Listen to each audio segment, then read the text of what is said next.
Welcome to this explainer, where we're going to dive into a totally fascinating analysis of how our modern systems of authority and punishment actually came to be. We are looking at Discipline and Punish, the Birth of the Prison. So if you've ever wondered why our modern institutions, from the justice system all the way down to our everyday offices and schools, operate the way they do, well, the answer is likely a lot stranger and way more sudden than you might think. Today, we're unpacking Michel Foucault's absolute game-changer of a text, Discipline and Punish. Now, this is a truly monumental piece of work because it completely reframes the history of the penal system and, honestly, modern society itself. Usually when we look back at history, we kind of like to tell ourselves a comforting story, right? We think of history as the steady upward march toward kindness and enlightenment. But Foucault, he flips that narrative completely on its head. He isn't just looking at changing laws, he's looking at how society fundamentally rewired its entire relationship with power, authority, and the physical human body. He basically suggests that we didn't necessarily get nicer as a society, we just got much more efficient at controlling people. All right, let's just dive right into this by opening the book to the very first pages. Foucault starts us off in the year 1757 with a really somber and frankly shockingly graphic historical account. We're dropped right in the middle of the sentencing and public execution of a man named Damiens, the regicide, that is, someone who attempted to kill the king. Now, I want you to really picture the sensory details of 1757 Paris for a second. The massive roaring crowds, the chaotic noise, the smell of smoke and sweat in the air. This was the ultimate display of physical brutality. It was an incredibly public, highly theatrical spectacle of pain, and it had a very specific purpose. The gruesome dismemberment, the burning, the boiling oil, none of this was just mindless violence. No, it was a highly calculated ritual designed to show the absolute terrifying physical power of the sovereign over the body of a criminal. The king's power was literally being written in blood for everyone to see. But then, Foucault turns the page, and we instantly pivot to a vastly different scene. We jump forward just a few decades to a Paris house for young prisoners in 1837. Gone is that screaming crowd. Instead, we have a rigid, sterile, minute-by-minute timetable. Just listen to the mechanical rhythm of this schedule for a second. Rising at a drum roll, mandatory prayers, work in absolute silence, meals separated into strict divisions, bedtime at the exact same minute every single night. It's kind of eerie, isn't it?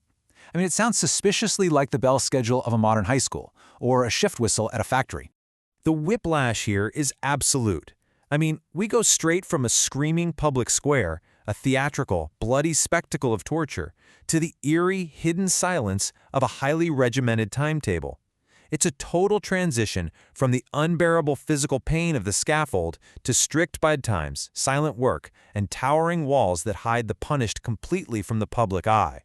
What's truly incredible here is how rapidly this institutional transformation actually happened. Less than 80 years separate these two drastically different penal styles. Think about how incredibly fast that is in the grand scheme of human history. That's less than a single human lifetime. Entire legal codes, vast new architectural layouts, and fundamental philosophies of human rights were flipped upside down so quickly that a grandmother might have vividly remembered the public drawing and quartering of a criminal, while her grandson was quietly making shoes in total silence inside a walled penitentiary. We're talking about one of the fastest and most complete societal shifts in modern history.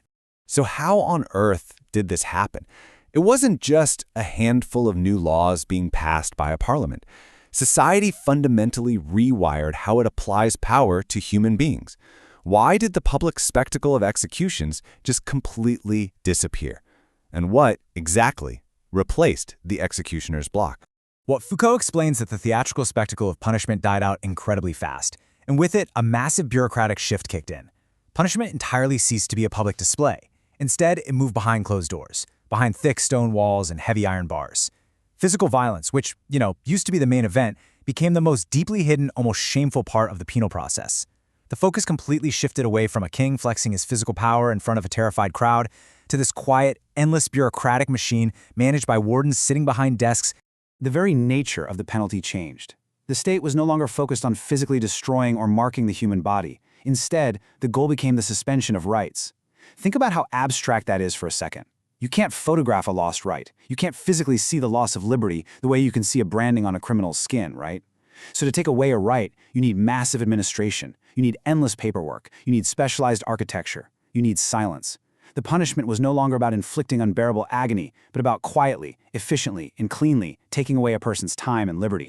Now, when we see this shift from torture to timetables, our modern optimistic brains immediately jump to a really comforting conclusion. Society just evolved. We got better, we became more civilized and humane. But this is where Foucault steps in with his brilliant cynicism. He warns us not to assume that this rapid shift was simply because humanity suddenly discovered its conscience. Institutions don't just give up power because they decide to be nice. They evolve. Power simply found a more efficient, less messy way to wield itself. So instead of just getting nicer, the actual target of the law shifted entirely.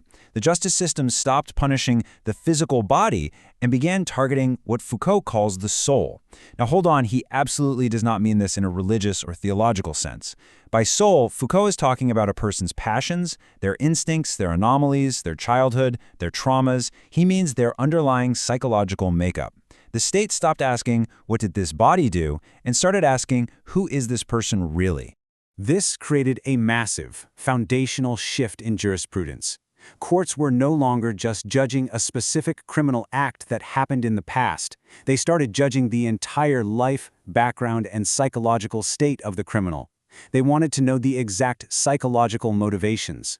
They began assessing a person's dangerousness, which is super fascinating, because judging dangerousness means judging what someone might do in the future based on who they are rather than just what they actually did in the past. The individual's entire existence, their environment, their very identity, all of it was now on trial. But think about it. A traditional judge, trained only in the law, isn't really equipped to judge a human soul, right? So to manage this intense new focus on the criminal's psychology, a whole swarm of subsidiary authorities stepped in. This was essentially the birth of the expert class. Alongside the judge who determined legal guilt, you suddenly had a parade of psychiatrists, doctors, educators, and wardens walking into the courtroom with their clipboards and stethoscopes. Power was distributed away from a single legal authority and handed over to these new experts. And their job wasn't to determine legal guilt. Their job was to assess the offender's level of normality. Because these psychological and medical experts were now running the show, the ultimate objective of punishment fundamentally morphed. It was no longer about delivering state vengeance.